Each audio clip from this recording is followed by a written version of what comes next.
안녕하세요. 저는 40대 남자로 고등학교 역사를 가르치는 교사입니다. 학생들에게 역사를 가르치며 늘 올바른 길을 걷는 것이 얼마나 중요한지를 강조해 왔습니다. 공부도 중요하지만 착하고 정직하게 살아야 한다.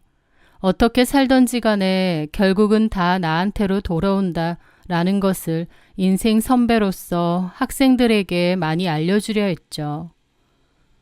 저는 6년 전 아내와 이혼을 했는데 전처의 지금 상황을 알게 되니 더욱 그런 생각이 많이 드는 것 같습니다. 아내는 과거에 했었던 유기견 봉사 동호회에서 만났습니다. 저는 예전에 14년간 강아지를 키운 적이 있는데 유기견 출신이었거든요. 저희 가족이나 다름없었고 추억이 참 많았는데 무지개 다리를 건너게 되었고 그때 참 많이 슬프고 힘들더군요. 그러면서 유기견, 유기묘 봉사를 시작하게 되었는데요. 그때 동호회도 자연스레 가입하게 되었죠. 주말마다 버려진 동물들을 돌보는 그곳에서 묵묵히 제 할 일을 했습니다. 회원들 대개는 봉사하는 사람들이라서 그런지 심성이 착하고 차분한 분들도 많았는데 그중 한 여자는 유난히 밝고 활발한 여자였습니다. 유정미라는 이름의 여자였는데 강아지도 좋아하고 고양이도 좋아한다는 그녀는 동호회 회원들과도 두루두루 잘 지냈어요. 친화력이 좋고 성격이 정말 밝았거든요. 그녀가 나타나면 분위기가 환해졌고 사람들은 모두 활달한 그녀를 좋아했습니다. 저도 마음이 따뜻하고 봉사활동도 열심히 하고 또 사람들하고도 잘 지내는 정미 씨에게 호감이 많이 갔습니다. 저하고도 이런저런 대화를 하며 친하게 지냈는데 정미 씨가 봉사활동에 나오지 않으면 신경 쓰이고 걱정되고 그렇더라고요.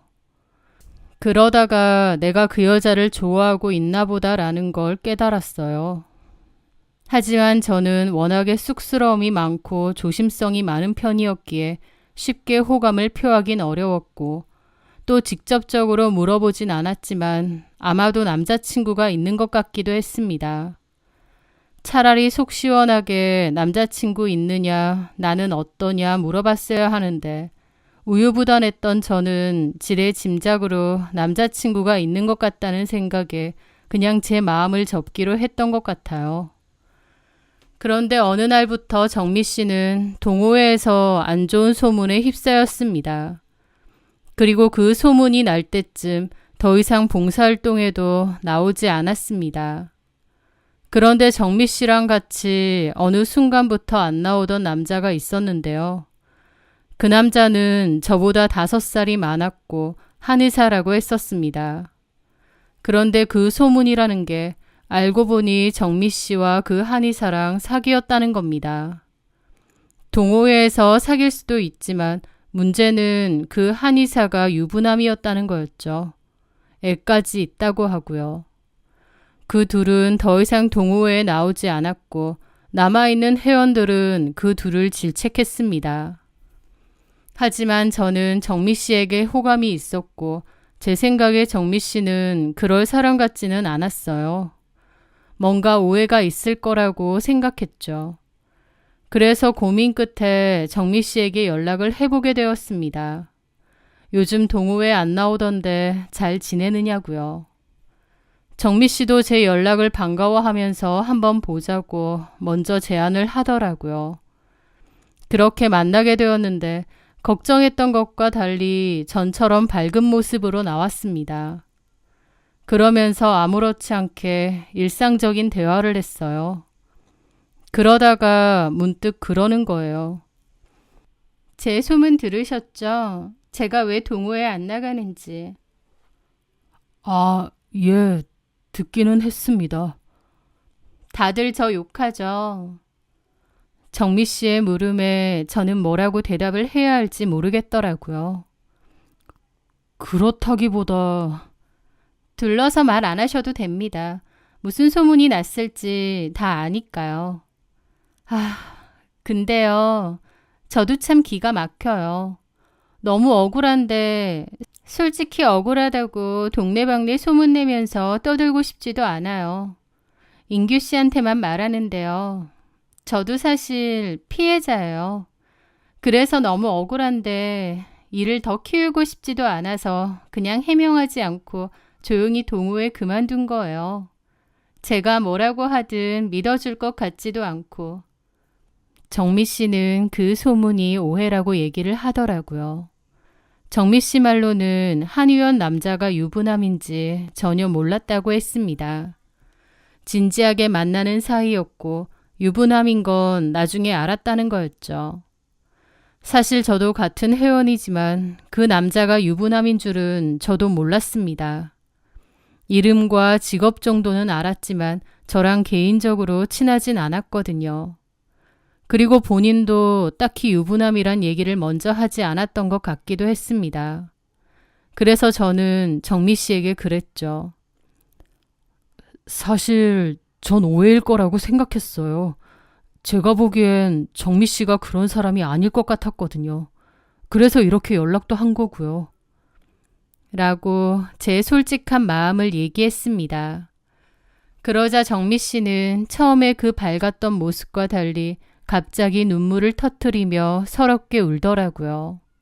많이 억울했는데 제가 그 마음을 알아주니 고맙다고 하면서요. 안 좋은 오해를 받은 정미 씨가 많이 안쓰럽고 더 마음이 갔습니다. 저는 그런 그녀를 달래주었고 그 일을 계기로 저희는 사랑에 빠진 것 같습니다. 그렇게 정미 씨는 제 아내가 되었죠. 그 후 저는 아내와 8개월 연애를 했고 결혼도 했습니다. 그런데 결혼을 준비할 때 그러더군요. 이제 든든한 남편도 생겼고 가정에 좀 충실하고 싶어. 그래서 말인데 회사 더 이상 다니고 싶지 않아. 그래도 되지. 저는 사랑하는 아내가 편하게 지내길 바라는 마음에 그러라고 했습니다. 당장 돌봐야 할 아이가 있거나 한 상황은 아니지만 저 혼자서 버는 것만으로도 충분할 것 같았고 또 아내가 원하는 대로 휴식을 주고 싶었거든요. 저는 아내에게 둘만의 신혼을 즐기며 편하게 지내자고 했죠. 그렇게 아내는 결혼 전에 회사를 바로 그만뒀고 그 후로는 집에서만 지냈습니다. 그리고 아내는 본인의 말처럼 정말 편하게 지내더군요. 아침 늦게까지 잠을 잤고 일어나서는 필라테스를 하러 가거나 친구들을 만나러 갔습니다. 여유로운 생활을 즐겼고 너무 행복하다고 했죠. 다니기 싫은 회사 다니면서 어거지로 살았는데 요즘 너무 좋다면서요. 웃는 아내의 얼굴을 보니 저도 덩달아 행복해졌습니다. 다만 약속과 달리 집안일에는 거의 신경을 쓰지 않더라고요. 제가 퇴근하고 돌아온 집은 늘 어질러 놓은 옷가지와 설거지거리로 가득했습니다. 저녁 식사는 배달 음식이나 밖에서 먹는 날이 잦았고 혹은 제가 장을 봐서 차려 먹어야 했습니다. 하루는 제가 긴 하루 근무 끝에 지친 몸을 이끌고 집에 왔는데 싱크대에는 아침부터 쌓여있던 그릇들이 그대로 있는 것을 보았습니다. 제가 한숨을 쉬자 방에서 나오던 아내가 다가오더라고요. 저는 아내에게 말했죠. 자기야, 설거지라도 좀 해놓지 그랬어. 나 너무 힘든데. 내가 오늘 필라테스 다녀와서 너무 피곤했단 말이야. 나중에 내가 할게. 우리 서방님 화 풀어요. 내가 대신 뽀뽀해줄게. 아내는 애교가 정말 많은 성격이었고 제가 조금이라도 서운한 티를 내면 우리 남편이 최고야. 자기가 있어서 너무 든든해 라고 했습니다. 아내는 좀 철딱서니가 없긴 했어요. 하지만 그런 아내의 모습조차 사랑했기에 이해하고 잘 지냈습니다. 그리고 그때는 그것이 행복이라고 생각하며 살았던 것 같아요. 그러다가 결혼 반년도 안 되어 아이가 생겼습니다. 그 후 아이를 출산했고 초반에는 아내가 산후 우울증인 듯 많이 힘들어했습니다. 그래서 아이 목욕시키는 것부터 밤에 우는 아이를 달래는 것까지 거의 모든 육아를 제가 도맡아 했죠. 그렇게 아이는 자랐고 돌이 지났는데 아내는 그때부터 쇼핑 중독처럼 이것저것 많이 사기 시작했습니다. 생활용품보다는 본인을 위한 물품이 많았고 나중에는 제 월급으로는 감당이 안 되는 수준이 되었습니다. 명품 가방, 화장품들, 심지어 우리가 잘 쓰지도 않는 커피 머신이며 가전제품들. 카드 명세서를 보고 저는 할 말을 잃었습니다. 자기야, 이게 다 뭐야? 이번 달 카드값이 400만 원이 넘었어. 뭐가? 그냥 필요한 거 좀 샀어. 잔소리하지 마. 잔소리 안 하게 생겼어? 저의 말에 아내는 기다렸다는 듯이 폭발했습니다. 그래, 다 샀다. 어쩔래? 내가 이런 거 하나 내 마음대로 못 사? 아, 진짜 구질구질해. 돈 쓰는 거 가지고 뭐라고 하는 거 딱 질색이야. 당신 이렇게 쪼잔하게 나오니까 내가 사내 우울증도 걸렸던 거야. 내가 왜 이런 쥐꼬리만한 교사 월급에 맞춰서 쩔쩔매면서 살아야 되는지. 진짜 결혼 잘못한 것 같아. 아내의 거침없는 말이 비수처럼 가슴에 날아와 꽂혔습니다. 지금 뭐라고 했어? 결혼 잘못한 것 같다고? 그래, 내가 미쳤지. 당신 같은 남자랑 결혼한 내가 미친년이야. 내 친구들은 남편 잘 만나서 명품백 들고 다니면서 해외여행 다니는데 나는 이게 뭐야? 솔직히 나 당신이랑 결혼한 거 매일 후회해. 돈 많은 남자 만났어야 했는데 당신은 월급도 너무 작고 너무 쪼잔뱅이라고. 라는 겁니다. 그때는 저도 너무 상처를 받았고 화도 났지만 그래도 아내가 홧김에 한 말이고 진심은 아닐 거라고 생각했습니다. 너무한다고 생각하면서도 그래도 애써 그렇게 생각했던 것 같아요. 그런데 돌이켜보니 그건 홧김이 아니라 아내의 진심이었습니다. 아내는 정말 저랑 결혼한 걸 후회하는 듯 했습니다. 돈 때문에요. 아내는 그런 사람이었습니다. 허영심 많고 사치스럽고 남자를 돈으로만 판단하는 그런 아내에게 제가 벌어다 주는 돈은 한없이 부족했겠죠. 그런 아내의 말들에 상처도 많이 받았고 실망이 컸습니다. 저도 사람인데 불만이 없었겠나요? 정말 많았지만 참았습니다. 갓 돌이 지난 아이도 있으니 바보같이 그 모든 것을 참으며 그럭저럭 지냈습니다. 그게 아들을 위한 길이라고 생각했고 또 아내의 그런 허물조차도 제가 감내해야 한다고 믿었던 것 같아요. 그러던 어느 날 아내가 중학교 동창 모임에 나간다고 했습니다. 갑자기 연락 끊겼던 친구들에게 오랜만에 연락이 왔다면서요. 저는 아내에게 잘 다녀오라고 했습니다. 그때는 그게 불행의 씨앗이 될 거라곤 꿈에도 몰랐습니다. 아내는 동창 모임에 갔다 온 후 이상하게도 활기가 넘쳤어요. 안 하던 집안일도 열심히 하고 운동도 열심히 하고 아이랑도 잘 놀아주고 활기가 막 넘쳤던 거죠. 그리고 아내가 그러는 겁니다. 동호회에 가서 오랜만에 옛날 친구들 만나니까 다들 정말 열심히 잘 살더라고. 그거 보고 나도 자극받았어. 좋은 자극이네.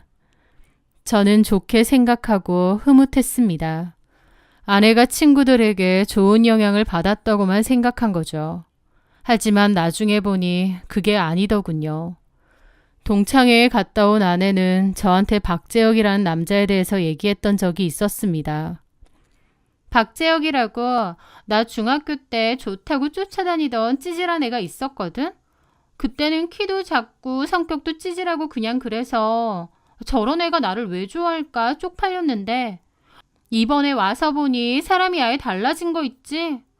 주식하고 코인 투자 전문가래. 그걸로 본인도 돈을 엄청 벌었고 고객들한테 투자 정보도 주고 그러는 전문가라는 거야. 동창회에도 외제차에 명품 시계에 엄청 삐까뻔쩍하게 하고 왔더라고. 게다가 그때 안 큰 키가 고등학교 때 다 컸는지 키도 커지고 인물도 확 살고 사람이 아예 180도 다른 거 있지? 아, 그래? 참 신기하더라니까.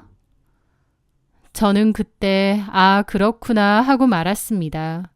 아내는 들뜬 얼굴로 박재혁이라는 남자에 대해서 얘기했는데 그냥 그렇구나 했었습니다. 아무렇지 않은 일상적인 대화였죠. 그런데 나중에 알고 보니 그 박재혁이라는 중학교 동창과 아내는 바람이 났습니다.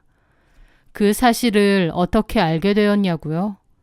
아내에게 통장 관리를 맡겼는데 어느 날 확인을 해보니 적금 통장에서 300만 원, 500만 원 같은 큰 금액들이 뭉텅이로 빠져나간 겁니다. 전혀 듣지 못했던 출금이었기에 아내에게 물어봤죠. 그랬더니 아내가 아무렇지 않게 그러는 겁니다. 투자했어, 그걸로. 투자라니? 내가 전에 말했잖아. 재혁이 말이야. 걔가 주식이랑 코인으로 돈을 엄청 잘 불리고 관리해준대. 사실 우리 같은 사람들은 걔한테 투자 맡기지도 못한데 워낙 거물급들만 고객으로 받는다고 하더라고. 그런데 동창 좋은 게 뭐야. 나도 좋은 정보 있으면 좀 알려달라고 몇 번 조르니까 몇 가지 알려주더라고. 일단 내가 갖고 있는 거 소액으로 투자했는데 수익률이 꽤 괜찮아. 정말 실력이 있나 봐. 그래서 재혁이 믿고 좀 더 넣은 거야. 아니, 그런 얘기를 왜 나하고 상의도 없이 결정해? 나는 전혀 몰랐던 일이잖아. 그래서 지금 얘기하잖아. 그리고 많은 금액도 아니고 몇백이잖아, 고작. 지금 얘기하는 게 아니라 내가 알게 돼서 당신한테 물어보니까 얘기하는 거잖아. 아, 어쨌든 뭐 얘기했고 안 했고가 중요해? 돈만 불려주면 되잖아. 그리고 내가 뭐 몇천만 원이라도 넣은 거 아니잖아. 끼케야 몇백 원이야. 다 합치면 1,000만 원 돈이야. 그리고 그렇게 말하면 안 되지. 무엇보다 나는 그런 식으로 위험한 투자 하고 싶지 않아. 제 말에 아내는 뒷목을 잡더라고요. 아, 너무 싫다. 답답해 진짜. 그러니까 우리가 이 모양 이 꼴로 사는 거야. 우리가 어때서? 돈 잘 버는 사람들이 좀좀따리 월급 모아서 그렇게 사는 줄 알아? 당신은 교직 생활도 하면서 주변에서 듣는 얘기도 없어? 어쩜 그렇게 사람이 고지식해? 솔직한 말로 당신 그 교사 월급으로 어떻게 돈을 모아? 맨날 이렇게 허덕이며 살래? 돈 한 푼에 쩔쩔매면서? 이런 거 아니면 절대 돈 못 모아. 이건 기회라고, 기회. 당신은 그냥 가만히 있어. 내가 알아서 할 테니까. 아, 내가 나 혼자 좋자고 이래? 결국 우리 가족 위해서 이러는 거잖아. 라면서 당당하게 따지더라고요. 어이가 없었습니다. 자기는 좋은 투자를 하는 것뿐인데 제가 말린다고 생각하더라고요. 일단은 아내에게 알겠다고 했습니다. 그리고 따로 좀 알아봐야겠다고 생각했죠. 아내에게 이번 일은 넘어가는데 다음에는 무조건 나하고 상의를 해야 된다고 했습니다. 다만 100만 원을 쓰더라도요. 아내는 짜증을 내며 알겠다고 하더라고요. 그때부터 아내는 눈에 띄게 달라졌습니다. 저는 아내가 저 몰래 주식 투자한 것 말고도 뭔가 숨기는 게 있는 것 같았어요. 그래서 어느 날 밤 저는 잠든 아내 몰래 그녀의 휴대폰을 보게 되었습니다. 아내의 사생활을 엿보는 것 같아 죄책감이 들었지만 이 불안의 실체를 확인해야만 했습니다. 그리고 그 안에서 박재혁이라는 남자와 나눈 대화들을 발견했습니다. 그래서 남편한테 들킨 거야? 남편 난리 났겠네. 지가 난리치면 어쩔 건데. 내가 더 뭐라고 했어. 하여튼 답답이라니까. 돈 벌 수 있는 기회를 주는데도 저러고 있다. 나보고 뭐라는 줄 알아? 앞으로 또 투자할 생각이면 자기한테 무조건 얘기하래. 단돈 100만 원이라도. 남편이 진짜 쪼잔하긴 하네. 내 말이 저렇게 쪼잔뱅이인 줄 알았으면 결혼 안 하는 건데. 너처럼 화끈하게 잘 써야 돈도 잘 버는 건데 말이야. 내가 화끈하긴 하지. 그러게 너는 나랑 결혼했어야지. 내가 너 예전에 쫓아다녔잖아. 그땐 네가 이렇게 될 줄 몰랐지. 이제 와서 후회되지? 당연하지. 그리고 지금이라도 갈아타려고 준비 중이잖아. 난 언제든지 기다리지. 근데 애는? 몰라. 남편이 알아서 키우겠지. 빨리 남편하고 정리하고 너랑 살고 싶다. 남편 얼굴만 봐도 지긋지긋해. 나도 너랑 빨리 살고 싶어. 빨리 남편한테 얘기해. 나랑 결혼하면 너 벤츠 타고 신상 명품백 종류별로 내가 다 사준다. 생각만 해도 너무 좋다. 재혁이 최고. 그걸 본 저는 뒤로 넘어갔습니다. 자식이고 뭐고 다 내팽개치고 돈에 눈이 멀었던 거예요. 다음 날 저는 아내에게 제가 본 모든 것을 이야기했습니다. 그녀가 처음에는 발뺌하다가 제가 다 안다고 하니 모든 것을 인정하더군요. 저는 너무 화가 나고 분통이 터졌지만 가정을 지키고 싶었기에 아내에게 마지막 기회를 주기로 했습니다. 우리 아들 생각해서 딱 한 번만 기회를 줄게. 그 남자 정리하고 투자했던 돈도 돌려받아와. 그럼 없던 일로 할 테니까. 하지만 아내는 그러고 싶지 않다고 했습니다. 그러면서 이혼해달라고 하더라고요. 제가 자식 생각은 안 하냐니까 아이보다 자기 인생이 더 중요하다고 했습니다. 저랑의 결혼은 잘못된 선택이라고 하면서요. 그 순간 그게 아내의 진짜 모습이라는 걸 알았습니다. 돈 앞에서 본인의 욕망 앞에서 제 속으로 난 자식도 필요 없다고 말하는 그 모습. 저는 아내에게 완벽하게 정이 떨어졌고 일순간에 마음 정리가 되더군요. 이혼은 하되 상간소송은 할 거라고 했습니다. 아내는 자기가 돈으로 줄 테니 소송은 하지 말랍니다. 저는 웃기지 말라고 너나 그놈이나 상간소송 다 할 거고 판결문까지 받아낼 거라고 했습니다. 그리고 네가 그놈 때문에 이혼한다고 했으니 친권, 양육권 다 포기하라고 다시는 내 아들 볼 생각 말라고 했습니다. 아내는 그놈한테 완전히 빠져서 순순히 알겠다고 하더군요. 아내는 친권, 양육권을 모두 포기하고 이혼 서류에 도장을 찍었습니다. 저는 그 둘을 상대로 상간소송을 바로 진행했고요. 아이 엄마로서의 최소한의 책임감도 마음도 없는 아내의 모습에 참담한 기분까지 느꼈습니다. 저런 여자를 아내로 맞이했구나. 내가 진짜 잘못 선택한 거구나. 가슴이 서늘해지더라고요. 저는 그들에게 위자료까지 다 받아내고 깨끗이 끝을 냈습니다. 우연으로라도 다시는 보지 말자고 했죠. 아내의 배신 때문에 한동안 힘들었습니다. 비참하고 괴로웠죠. 하지만 아들이 있기에 마냥 그렇게 지낼 수만은 없었고 다시 힘을 냈습니다. 그리고 저희 부모님의 도움을 좀 받아가며 아이를 열심히 키웠습니다. 아들은 저에게 삶의 희망이 되어주더라고요. 아들을 보면 너무 행복했고 더 열심히 살고 싶어졌습니다. 상처뿐인 결혼 생활이었지만 그래도 세상 그 무엇보다 소중한 아들이 내게 남았다는 생각에 위안이 좀 되었습니다. 아이가 엄마에 대해서 물어본 적도 있지만 저는 엄마는 하늘나라에 갔다고 설명을 해주었습니다. 제 마음속에서 아내는 정말 죽은 거나 다름없었기 때문이죠. 그리고 아들에게도 엄마가 다른 남자랑 바람나서 떠났다는 말은 하고 싶지 않았습니다. 아내는 이혼 후 지난 6년간 아이를 보러 올 생각도 없었고 연락 한 통 없었습니다. 연락해도 아이를 보여줄 생각도 없었지만 무슨 무자르듯 자식을 끊어내는 그 비정함이 소름 끼치더라고요. 하지만 그 와중에 처제는 자기 언니가 도무지 이해가 안 되고 미안하다며 이따금씩 아이 선물을 택배로 보냈습니다. 저는 이런 거 보낼 필요 없다고 돌려보냈는데 처제는 저랑 조카한테 미안하고 이모 노릇이라도 하고 싶어서 보내는 거라며 받아달라고 하더라고요.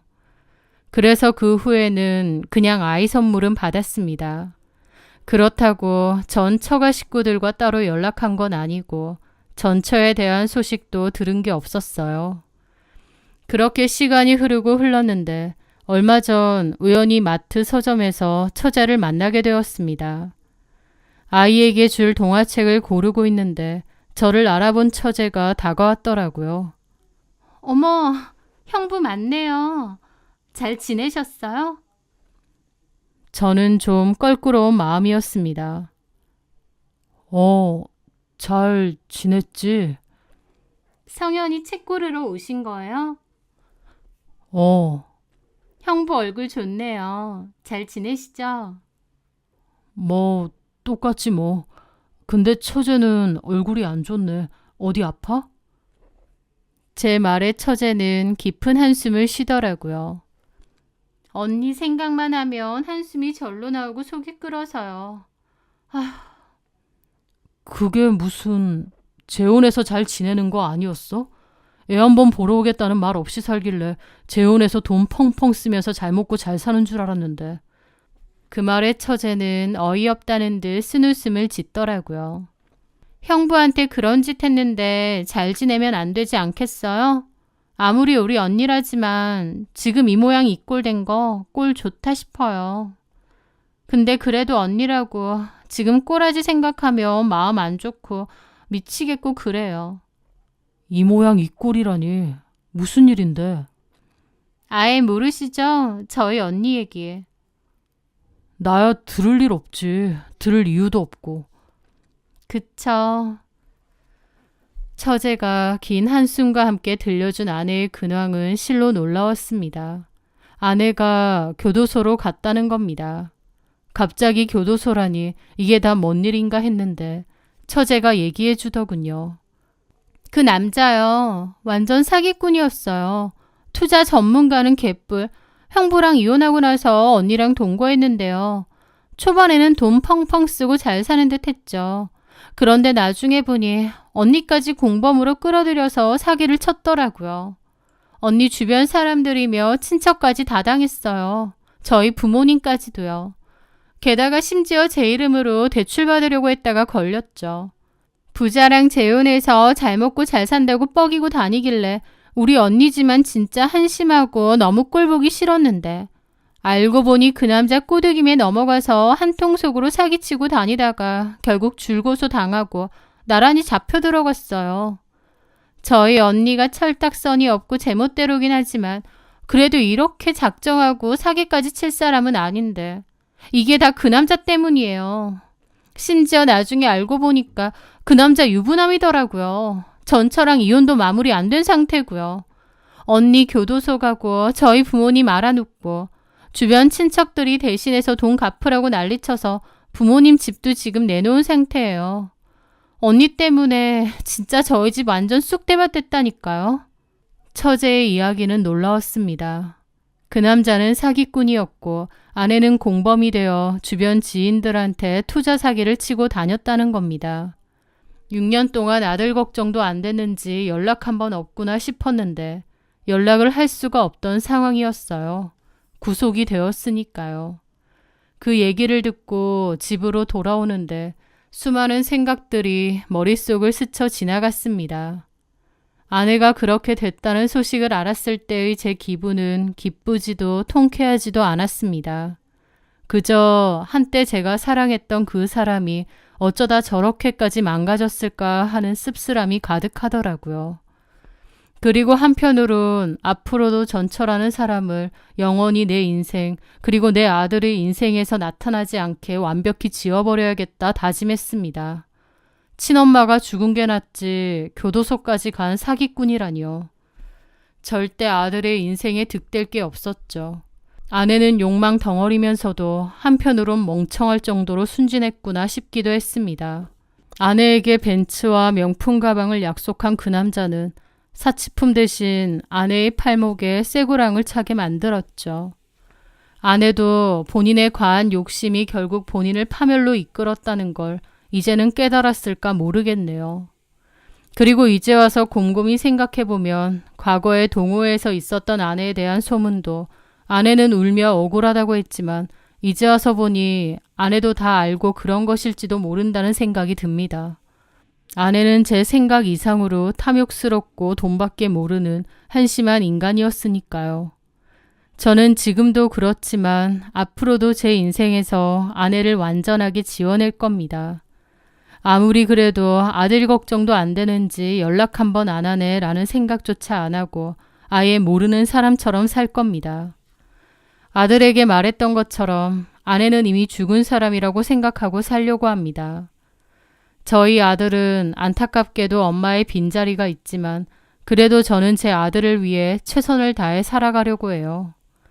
전처가 그 헛된 욕망만 쫓지 않았다면 소소한 행복을 누리고 예쁜 아들을 키우며 잘 살 수 있었을 겁니다. 물론 제 전처는 그 정도로는 만족이 안 되는 사람이었겠지만요. 저는 아이들에게 역사를 가르치며 늘 이야기합니다. 반짝이는 모든 것이 금은 아니라고 역사는 늘 증명해 왔거든요. 쉽게 얻은 부와 명예는 결국 신기루처럼 사라지고 그 뒤에는 처참함만이 남는다는 것을요. 저는 앞으로 제 아들에게도 화려한 성공과 돈보다는 성실한 하루의 가치를, 또 쉽게 얻는 요행보다는 정직한 땀의 소중함을 가르치며 살아갈 겁니다. 제 사연 들어주셔서 감사합니다.